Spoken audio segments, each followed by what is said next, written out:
Good afternoon, everyone. The Deputy Secretary General, Amina Mohammed, this morning briefed the Security Council during its open meeting on women, peace, and security in the Sahel.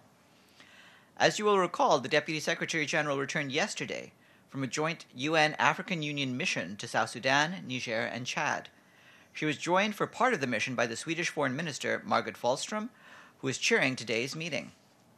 The Deputy Secretary General pointed to the need to address the stark cost that women and girls pay for conflict. She said they heard a universal and increasingly frustrated call by women for greater inclusion, representation, and participation in all areas of society. The Deputy Secretary General also noted that there is a clear need to keep countries experiencing fragility today from becoming the failed states of tomorrow. She stressed the importance of urgently increasing our budget support for development in these and other fragile countries. Investment in development must be transformative, she said, adding that it must support only scaled-up, integrated projects. The Deputy Secretary General warned that the cost of inaction is high. Poverty, weak institutions, and gender inequality, including abhorrent practices such as child marriage, are creating an environment ripe for extremism. Her full speech is available online. On South Sudan, our human rights colleague said today that UN human rights monitors have documented what appear to be deliberate, ruthless, and brutally violent attacks on civilians, particularly against women and children, by government and aligned forces, as well as armed youth in parts of Unity State. A report issued today documents acts that constitute grave violations and abuses of international human rights and humanitarian law that may amount to war crimes. The investigation has also identified 3 individuals who may bear the greatest responsibility for the violations committed. The human rights monitors found that between the 16th of April and the 24th of May, at least 232 civilians were killed and many more injured in attacks on villages and opposition-controlled areas in Mayandit and Lear. The report also documents the use of sexual violence as a weapon of war, with at least 120 women and girls raped or gang-raped, including children as young as 4. The brutality and ruthlessness of the attackers, as described by survivors, suggests their intent was to take a scorched earth approach, killing or forcibly displacing people, burning their crops and homes, punishing and terrorizing them to ensure they never return. The High Commissioner for Human Rights, Zeid Ra'ad Al Hussein, called on the government to halt all attacks against civilians, launch investigations, and hold the perpetrators accountable, including those who bear command responsibility. Undersecretary General for Humanitarian Affairs and Emergency Relief Coordinator Mark Lowcock arrived in the Democratic People's Republic of Korea yesterday. He is seeking to better understand humanitarian needs there, as well as to see the support the United Nations is providing and to gauge need for further assistance. Today, he visited UN-backed projects in South Hwanghae province. At 2 hospitals, he saw the difference that UN humanitarian assistance is making in the lives of the most vulnerable, including children and pregnant and lactating women. With funding from the Central Emergency Response Fund, the UN has been able to reach more than 6,500 women and children. Mr. Lowcock also met with children and caretakers to discuss early screening for child malnutrition. He visited a kindergarten in Sinchon County, which had received UN nutrition support up to 2016. Since November 2017, UN operations had to discontinue nutrition support to kindergartens due to a shortage of funding. Mr. Lowcock stopped at the Pyongyang Children's Foodstuff Facility, which produces 160 metric tons of food for 80,000 children and pregnant and lactating women. Production, however, is under capacity due to funding constraints. Tomorrow, Mr. Lowcock is expected to meet with government officials, the donor community, and humanitarian partners. He will also visit the Korea Rehabilitation Center for Children with Disabilities. Humanitarian partners, through the DPRK's 2018 Needs and Priorities Plan, are seeking $111 million to provide vital humanitarian assistance to 6 million of the most vulnerable people. Only 10.5% of this funding has so far been received. Nikolai Mladenov, the UN Special Coordinator for the Middle East Peace Process, today said that he was concerned by the consequences of Israel's decision to temporarily suspend imports and exports, with the exception of basic humanitarian supplies, through the Kerem Shalom crossing. He urged authorities to reverse this decision. Mr. Mladenov said that Hamas and other Palestinian factions in Gaza should also do their part by maintaining calm, stopping incendiary kites, and preventing other provocations. The United Nations is continuing its engagement with Israeli and Palestinian counterparts, as well as regional and international partners, to reduce tensions, support intra-Palestinian reconciliation, and resolve all humanitarian challenges. Mr. Mladenov said that everyone must step back from the trajectory of confrontation and escalation. The World Health Organization says the conditions in Hodeidah, even before the escalation of the conflict, has been some of the direst in Yemen. Hodeidah has registered the highest incidences of suspected cholera cases, around 14% of reported cases countrywide since the start of the epidemic in April 2017, and diphtheria, 209 suspected cases. In addition, there had been 252 suspected cases of measles. WHO says that the intensification of fighting in Hodeidah endangers not only those directly affected, but also the 70% of the population who depend on vital supplies, including healthcare supplies that flow through Hodeidah port. The port constitutes a lifeline not only for the city, but for all the northern governorates. According to local health facilities, a total of 328 injured and 46 deaths had been recorded in Hodeidah between the 13th of June and the 7th of July. However, fighting has decreased in the city, and the port remains operational. In Haiti, the core group, composed of the Deputy Special Representative of the Secretary General, the ambassadors of Germany, Brazil, Canada, France, the United States, and the representatives of Spain, the Organization of American States, and the European Union, has expressed concern over the acts of violence and looting, which largely paralyzed the country during the weekend. In a statement, the core group said it is saddened by the loss of life and expressed its condolences to the families of the victims, adding that nothing can justify behaviors that threaten the lives of people as well as the progress made in recent years in terms of stability and security. The core group further encouraged all the parties in Haiti to exercise restraint and respect to the constitutional order. The UN Migration Agency today said that in 2017 it assisted more than 72,000 migrants to return home voluntarily.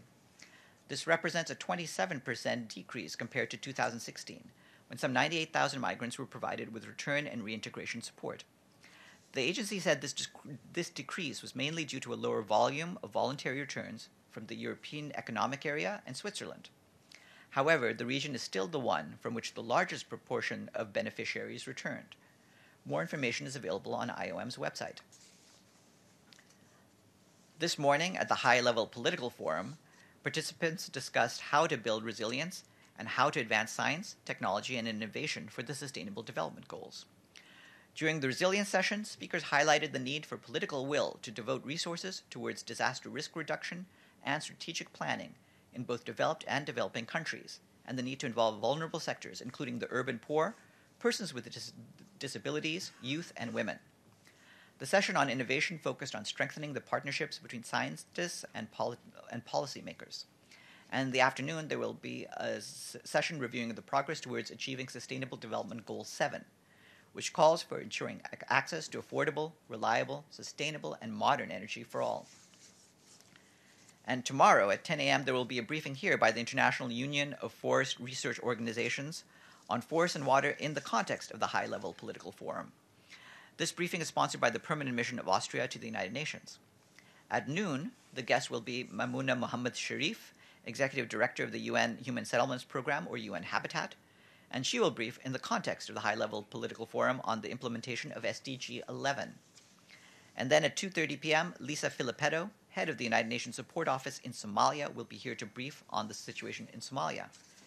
And immediately after my briefing, there will be a press conference here by Francesco Rocca, President of the International Federation of the Red Cross and Red Crescent Societies. Any questions for me before we get to that? Yes, Mr. Badi. Thank you, Farhan. The Secretary General is in Addis Ababa to attend the AU-UN conference. What message is he taking to the continent? Actually, the Secretary General is on his way back from Addis Ababa and should be arriving this afternoon here in New York. We've put out his remarks and his press conference that he gave in Addis Ababa. He did talk about a number of things, including some of the positive developments, such as the recent signs of normalization between Ethiopia and Eritrea, which he said was a sign that the winds of hope are blowing across the African continent. So I would refer you to his press remarks, which are out on our website. Yes, please. Thank you. Do you have any update on the refugee situation in the Jordanian-Syrian border? What I can say on that is that the situation on the ground remains fluid, as military operations and local agreements have resulted in large-scale displacement since the 17th of June. We are hearing reports of some people returning to their homes in southwestern Syria, We're currently reviewing the displacement figures and will provide an update in due course. And if that's it, yes.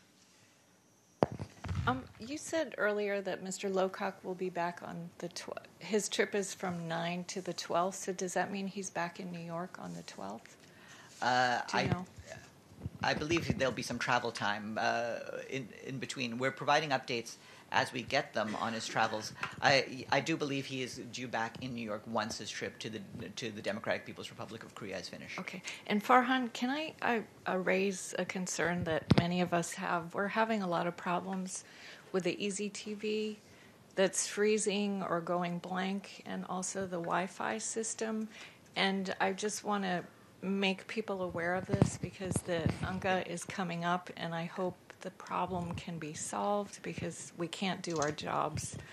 So can somebody please take this seriously? I hear you loud and clear, and we've also tried to bring this matter up to our TV colleagues.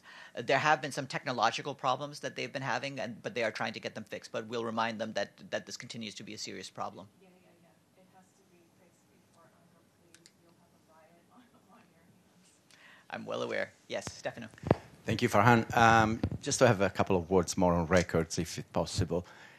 Again, what is the position of Secretary General on the ports that in Europe, in Italy, for example, have been closed to ONG boat ships that have migrants rescued in the Channel of Sicily, in the Mediterranean? What is their position on that?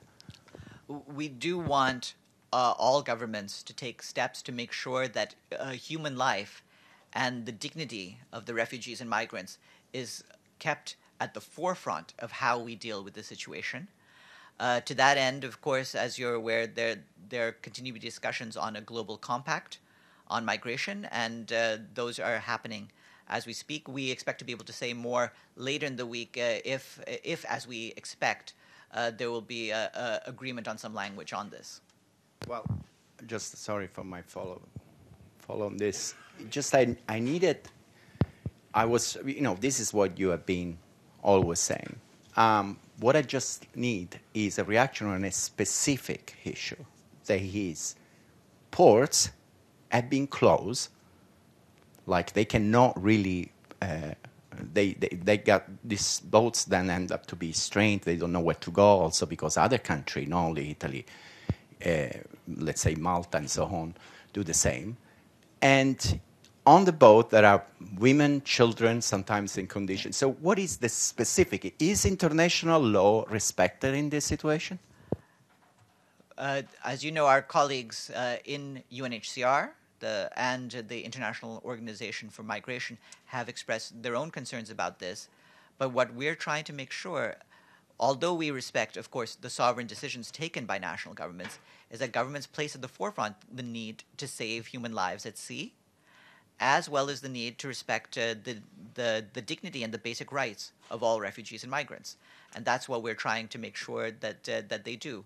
We are aware of the various ways that they're trying to deal with this. UNHCR and IOM are in touch with the governments, and we're hoping that a solution can be found so that places can be found for all those who are on the high seas. So just to have it so I can have it on record for me, for what I'm trying to write. For the Secretary General, international law is respected when a country closes its port to ships that have people that have just been rescued at sea. That's not what I said. Well, you say that you respect the decision of sovereign decision of a country. Means that it's a decision they can take. Governments have sovereign rights, but those need to be also weighed against the responsibility of all governments to protect human lives. That has to be at the forefront, as I've said all along. The dignity and rights of migrants and the lives of the people who are placing themselves at risk at sea, those need to be considered by all governments, and a solution needs to be found. Our agencies on the ground, particularly the ones that deal with refugees and with migrants, that is to say UNHCR and IOM, are in touch with governments, and we're trying to see what sort of responsible solution can be found. Yes? I have a follow-up question on your answer about the refugees at the border. You said some of them, you hear some of them, the report stated that some of them have returned back to their home. Does the UN have any rule on their returning home? And is the UN present at this time inside southern Syria? And if not, where and why? Thank you. Well, we're trying to get as much of a presence as we can. Regarding the returns, obviously, if people voluntarily choose to return to their homes, that is their right. And what we would try to do is provide them with whatever assistance they need as they go to their homes. Yes, Mr. Abadi. Thank you, Farhan. The Deputy Secretary General, in her remarks to the Security Council, asked for more money for the Sahelian countries, including Niger and Mali. How would that be possible, given the fact that those member states are reducing the budget of the UN? Ultimately, we hope that all member states will realize the need to make sure that there is adequate funding for programs throughout the Sahel. Otherwise, the situation, including the security situation in the Sahel, could worsen dramatically. And that's a point that she made earlier this morning in the Security Council. And with that, have a good afternoon, everyone.